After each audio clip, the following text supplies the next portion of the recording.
Well, there you heard it, everyone. Something we've been expecting since New Year's Eve. That is when Elizabeth Warren announced an exploratory committee for a candidacy towards the President of the United States. But now, some 45 minutes or so into this speech, we figured it out 10 minutes into that. She is definitely a candidate for the presidency of the United States. We're going to go right now to Beth Phui, who's standing by for us there in Lawrence.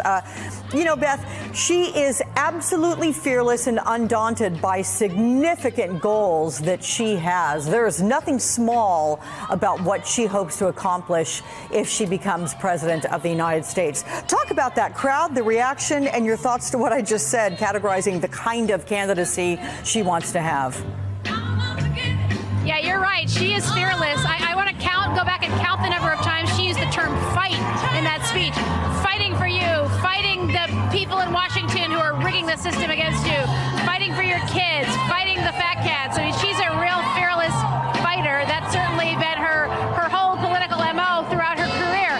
Now, look, we also know she's a good speech giver, and this was a very good speech. It was very well timed, very well paced. She got great reaction here in the crowd, and she basically stuck to, you know, the themes that she's been talking about for many, many years now. You know, corporate greed and putting down people who don't have a lot of money in favor of the wealthy, and how she's going to stop that as president. But I also noticed that she went into some issues she doesn't typically talk about quite so often. She really focused a lot on the issue of race and how black people, people of color, face more economic challenges than white people. She hit that repeatedly. She talked about criminal justice reform and the need for that, and the need for changing a system where people who are arrested for small amounts of drugs go to jail, and corporate wrongdoers see no jail time at all. So she really hit issues of race, which, of course, as you know, is important in the Democratic primary. Lots and lots of black voters. Black voters this year probably will be the decisive vote in the Democratic primary. She also said very explicitly, bigotry has no place in the Oval Office. An obvious reference to President Trump, although she did not use his name. And finally, she did a good job of wrapping what she's trying to do in the history of this mill town, Lawrence, where workers walked off the job in 1912 to protest low pay and help create the modern American labor movement. So she wrapped a lot into a big speech, and you're right, it was a speech about being fearless and fighting hard. It was a vintage Elizabeth Warren. Absolutely vintage. And again, she has some pretty significant goals here. I'm going to bring in a panel right now as I thank you, Beth, and know we'll check in again with you next hour and get further reaction. I'm joined right now by Zerlina Maxwell, MSNBC political analyst, Bob Cusack, editor-in-chief for The Hill, and Manuel Roig Franza, reporter for The Washington Post. So with a welcome to all three of you. We'll go ladies first with you here, Zerlina. What did you hear that sets her apart from all of the other candidates? Is it merely just the largesse of what she hopes to accomplish and the fearlessness with which she goes towards those goals? Well, I think she's not the only Democratic candidate to do this, but one of the things that's most effective about Elizabeth Warren and her message, and particularly today, is that she's able to bridge the intersection between race and economic issues and gender and economic issues. And that is extremely important when you're trying to put forth a message that resonates with those constituencies. So black women, for example, the base of the Democratic Party, are listening very intently to messaging around race and gender and the intersection between those two things, and how we can put forth policies like affordable childcare, for example, to help that particular voting bloc. So I think that she had a lot of messages that tied in the economic message to the broader messages, the cultural messages that we've been focused on throughout the Trump presidency. And I think that's really going to resonate because she mentioned the word fight over and over and over again. 28 times. And she's talking to those constituencies saying, I'm going to fight for you to be able to move up the socioeconomic ladder, despite the fact that you have oppressive forces like race and gender impacting your daily life. Yeah.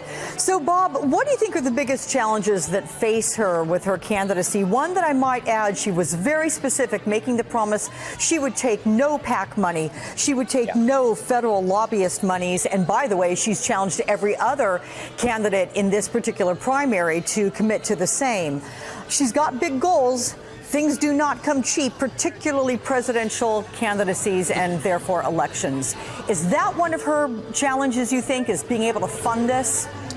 I think it's going to be a challenge for all the candidates, but Elizabeth Warren has shown that she can raise money, and she's going to raise a lot of small donor donations. This was a speech that the base loves. I thought the visuals were very good. I thought she delivered it quite well. She got stronger, I think, as she went on. I see this message as a blend of Barack Obama's 2008 change message and also Bernie Sanders' 2016 message. Those were campaigns that did very well, and she also had it with her own flavor, that she's repeated that she's a daughter of a janitor. I think that's her biggest issue, Alex. She's got to come across as authentic as I am one of you, and that's what her message was, America that works for everyone. So I thought it was a very good launch today.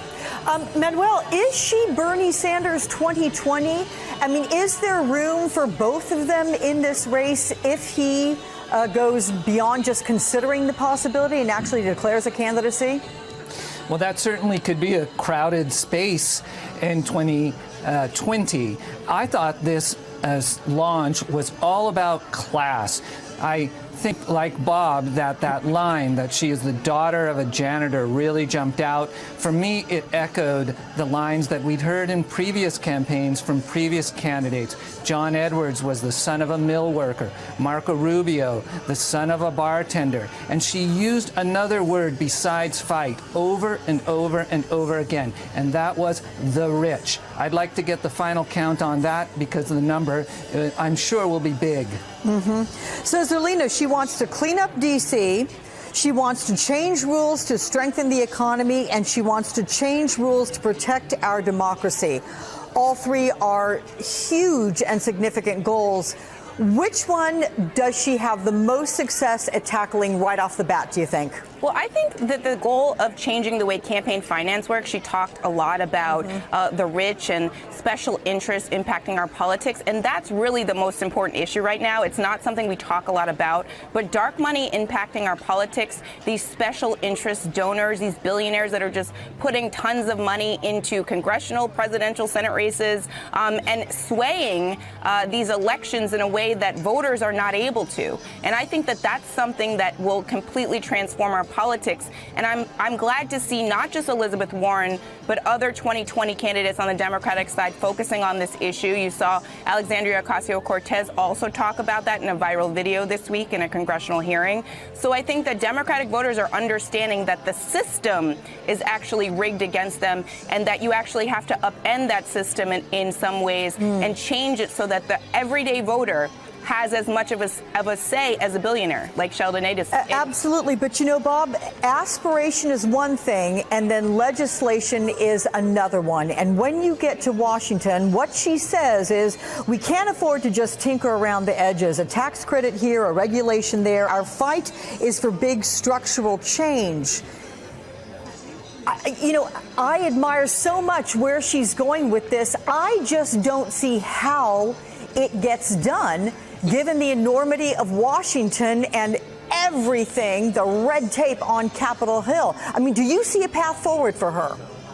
I think there's a path forward for her, certainly as a top-tier candidate. I think she's a top-tier candidate. I don't think there's any front-runner, even if Joe Biden gets in. But I do think these are the kind of messages that excite the base. And it also, you have to have an uplifting message. It's very difficult to get things done in Washington. But she's saying this is not just going to be, okay, if we beat Trump, it goes beyond that. We've got to change the system. And we talk about the stock market and the economy doing well. Her message is, hey, this economy is not doing well for everyday people, and that's a big part of her message, I think. Yeah. Manuel, who is going to support her right out of the gate? Well, I think that she gave you a laundry list right at the beginning of the people who she's looking to target. Women and people of color. It's interesting that she only glanced at Hispanics, mentioning immigration, but not really homing in on that audience. And it will be fascinating to see whether she expands that to be a bigger part of her message going forward. Yeah. Zerlina, we have yet to hear from former Vice President Joe Biden in terms of whether or not he is going to run. But he does lead in all sorts of polling of likely voters. Elizabeth Warren has lagged somewhat in those same polls, despite everybody hearing from her, knowing since New Year's Eve that she was doing this exploratory committee. She's been to Iowa and the like. Who do you see as being the greatest challenge of those not only declared, but those who may declare in a real serious way? I think that the biggest challenge right now, probably for Joe Biden, is Kamala Harris, Senator Kamala Harris. And I say that just because of the way the calendar is set up. So you have the senator from California, which is now a Super Tuesday state, who has a real advantage in a state like South Carolina, where black voters are incredibly important. And so you can see a scenario in which the delegate math puts her ahead if she's able to take California, which has a lot of delegates, as you know, Alex, and also South Carolina. So I think that's the biggest challenge in terms of the math. But anybody can gain traction in this environment, because I think that, you saw Elizabeth Warren also put forth a message that will resonate with black voters. And I think that everybody should go after those constituencies that can get them the nomination. That's what this is about. And I think that the Democratic Party finally is showing that they take black voters seriously and not just coming to them in the last stages for GOTV, for example. Yeah. Bob and Manuel, Bob, you first. The same question. Very quick with your answers if you can. Whom do you think it poses the biggest challenge to Elizabeth Warren at this point? Well, I think for Warren, Bernie Sanders. I mean, because as you mentioned before, she's in the same lane as Sanders. Yep. But so I think Bernie Sanders probably going to be a little nervous after watching that speech, because it was a good speech. Okay, Manuel, your thoughts? I mean, it's so hard to say before all of the horses are in the race, so to speak. But obviously, Kamala Harris is staking out some ground that might be staked out by Elizabeth Warren. If Bernie Sanders gets in, they would also be in that crowded space. So both of them would be pushing her. But there's so much time left and so much water to go under the bridge before we get to really homing in on the short list of candidates that it's almost impossible to say. Which means I'm very glad that I know I will speak with all three of you many, many times over the next number of months. Zerlina, Bob, Manuel, you guys, thank you so much. It's an exciting announcement by Elizabeth Warren, everyone. We're glad we've been able to bring that to you live here on MSNBC.